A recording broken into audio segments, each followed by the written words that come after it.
Good morning class 10। आज हम आप लोगों को हरिवंश राय बच्चन द्वारा लिखा गया प्रसिद्ध कविता नीड़ का निर्माण फिर पढ़ा रहे हैं। नीड़ का निर्माण फिर। ये कविता के कवि हरिवंश राय बच्चन हैं। सबसे पहले हरिवंश राय बच्चन का संक्षिप्त जीवन परिचय समझिए। हरिवंश राय बच्चन जी का जन्म 27 नवंबर 1907 को इलाहाबाद के नज़दीक प्रतापगढ़ जिले के एक छोटे से गांव बाबूपट्टी में एक कायस्थ परिवार में हुआ था। कायस्थ जात का नाम है, लाला जी जिनको कहते हैं। ठीक है। हरिवंश राय जी का जन्म 27 नवंबर 1907 में इलाहाबाद के प्रतापगढ़ जिला बाबूपट्टी गांव के एक कायस्थ परिवार में हरिवंश राय बच्चन जी का जन्म हुआ। हिंदी साहित्य का प्रसिद्ध कवि, आप जानते होंगे अमिताभ बच्चन, फिल्म जगत के पहले सुपरस्टार अमिताभ बच्चन के पिता थे हरिवंश राय बच्चन जी। इनके पिता हरिवंश राय जी बच्चन जी का पिता का नाम श्री प्रताप नारायण श्रीवास्तव, याद रखिएगा। हरिवंश राय जी का पिता का नाम श्री प्रताप नारायण श्रीवास्तव और माता का नाम सरस्वती देवी।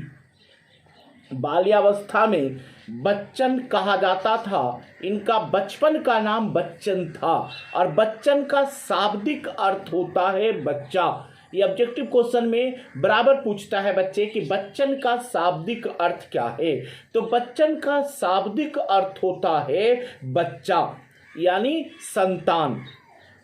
बाद में ये हरिवंश राय बच्चन के नाम से ये क्या हुए, मशहूर हुए।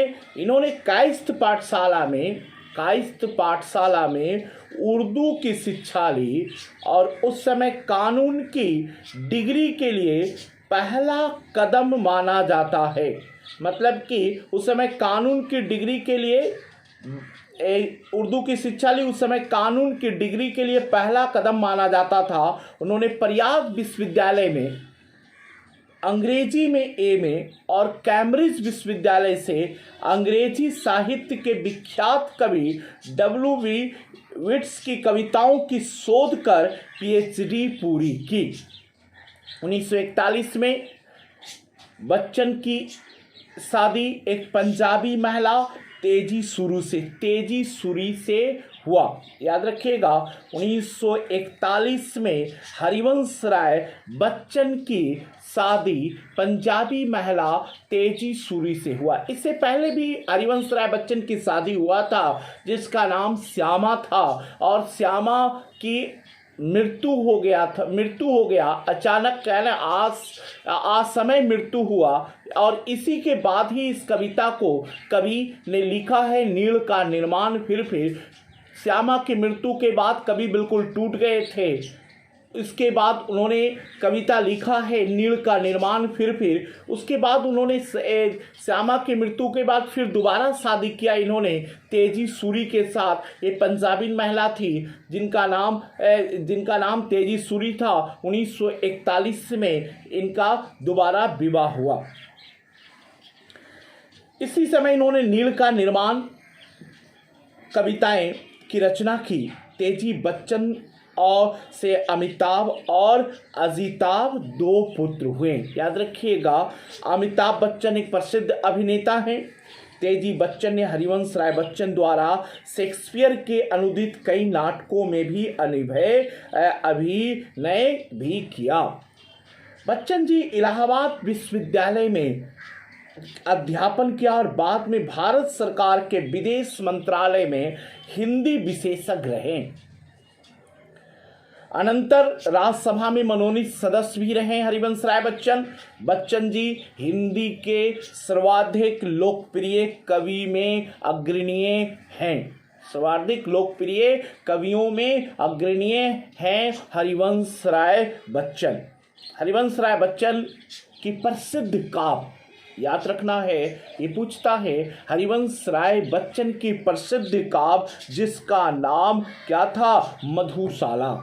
मधुशाला हरिवंश राय बच्चन की प्रसिद्ध काव्य था। ऐसे उनकी कृति दो चट्टाने को 1968 में हिंदी कविता का साहित्य अकादमी पुरस्कार से सम्मानित किया गया था। इनकी पुस्तक दो चट्टाने पर हिंदी साहित्य अकादमी पुरस्कार से इन्हें सम्मानित किया गया। ये भी आप पढ़िएगा। इन्हें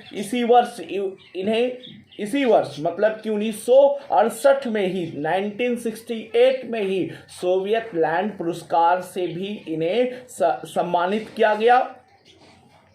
हरिवंश राय बच्चन को भारत सरकार द्वारा 1963 में साहित्य एवं शिक्षा के क्षेत्र में पद्म भूषण से भी सम्मानित किया गया।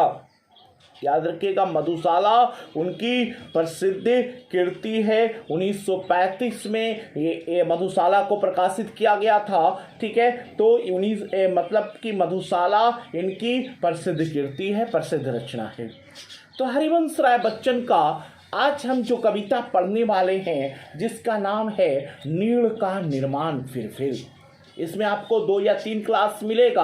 अभी हम आप लोगों को हरिवंश राय बच्चन का संक्षिप्त जीवन परिचय पढ़ाए हैं। इसके बाद हम कुछ पंक्ति पढ़ेंगे। हरिवंश राय बच्चन के जीवन परिचय से बहुत सा ऑब्जेक्टिव क्वेश्चन पूछता है, इसलिए इनके जीवन परिचय को आप पुस्तक से भी पढ़ लीजिएगा। कवि लिखता है प्रस्तुत पंक्ति में, देखिए कवि कह रहा है कि नीड़ का निर्माण फिर। नीड़ मतलब होता है घोंसला। नीड़ का मतलब क्या होता है? घोंसला। जीवन रूपी घोंसले का निर्माण बार बार करना चाहिए। ये जीवन में सुख और दुख हमेशा आता रहता है।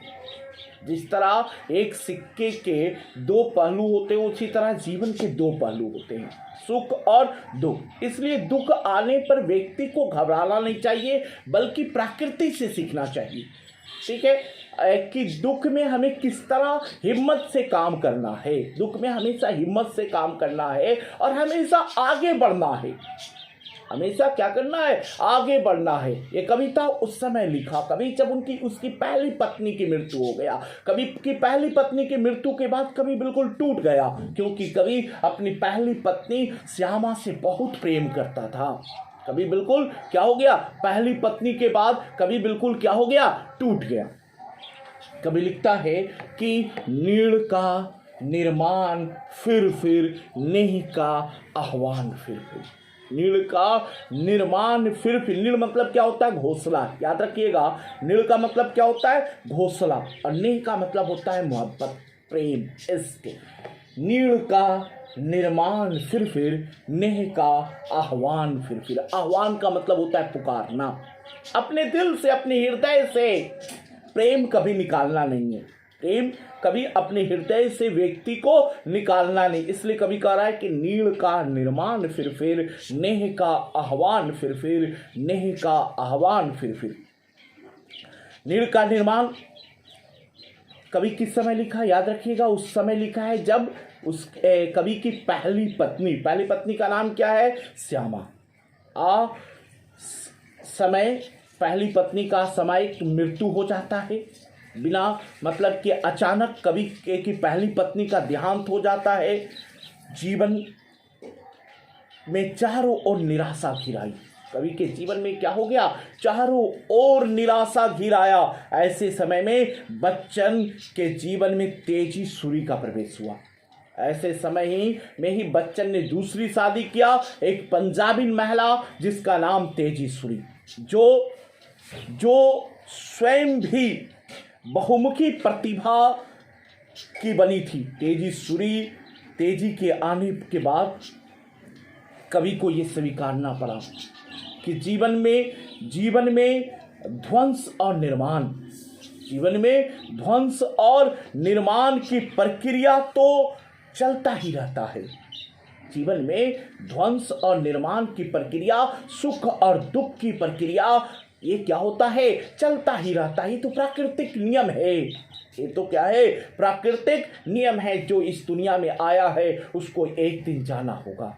हाँ, कभी अपनी पत्नी से प्रेम करता था और हमेशा करता रहेगा, लेकिन क्या उसके मतलब कि क्या उसके चले जाने के बाद जीवन रुक जाता है? कभी को प्राकृतिक से सबक मिला, सीख मिला, और कभी ने फिर से अपने जीवन को क्या किया, निर्माण किया। कभी कहता है नीड़ का निर्माण फिर और ने अपने अंदर फिर से प्रेम को आह्वान किया, फिर से अपने अंदर प्रेम जागृत किया, फिर से अपना जीना शुरू किया। कभी तेजी शुरू के बाद कभी जो है फिर से जीना सीखा और फिर से अपने हृदय में प्रेम को जागृत किया।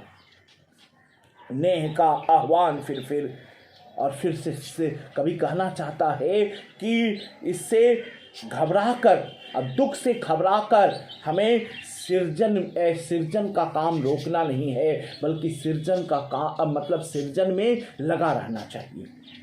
आगे लाइन पढ़िए। बह उठी आंधी की नभ में, छा गया सहसा अंधेरा, धूली धूसर बादलों ने भूमि को इस भांति घेरा। कभी प्रकृति के माध्यम से कहता है कि एक दिन अचानक आंधी आने से आकाश में अंधेरा छा गया।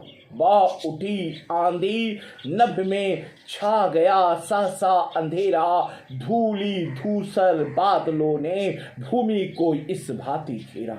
एक दिन अचानक आंधी आने से क्या हुआ, अचानक आंधी आने से आकाश में अंधेरा छा गया। पूरी धरती धूल से क्या हो गई, अट गई। पूरी धरती धूल में समा गई, छा गई सहसा अंधेरा और धूली धूसर बादलों ने भूमि को इस भांति घेरा। दरअसल कविता की इन पंक्तियों में कवि ने पत्नी श्यामा की असमय मृत्यु से जीवन में अचानक घिर आई निराशा का चित्रण किया है। इस तरह कवि के जीवन में आंधी तो आया ना, कवि के जीवन में तूफान तो आया ना, पत्नी की मृत्यु हो गई, अचानक असमय पत्नी की मृत्यु हो गई। कवि कहता है रात सा दिन हो गया। दिन भी कैसा हुआ, रात के जैसा। रात सा दिन हो गया, फिर रात आई और काली, लग रहा था अब ना होगा इस निशा का फिर सवेरा। लग रहा था अब ना होगा इस निशा का फिर सवेरा। ऐसा लग रहा था कि कवि को ऐसा लग रहा था कि दिन भी कैसे होने लगा, रात के जैसा। दिन भी कैसे, रात के जैसा, और रात और ज़्यादा भयानक। ऐसा लग रहा था कि इस निशा मतलब कि अब लग रहा था सवेरा होगा ही नहीं। कभी को ऐसा लग रहा था कि अब इस दुख से हम कभी उबर ही नहीं सकेंगे, इस दुख से अब निकल ही नहीं सकेंगे। आगे हम लोग पढ़ेंगे फिर कभी किस तरह अपने दुख से निकला। कभी आगे की पंक्ति को हम लोग दूसरे क्लास में पढ़ेंगे। धन्यवाद।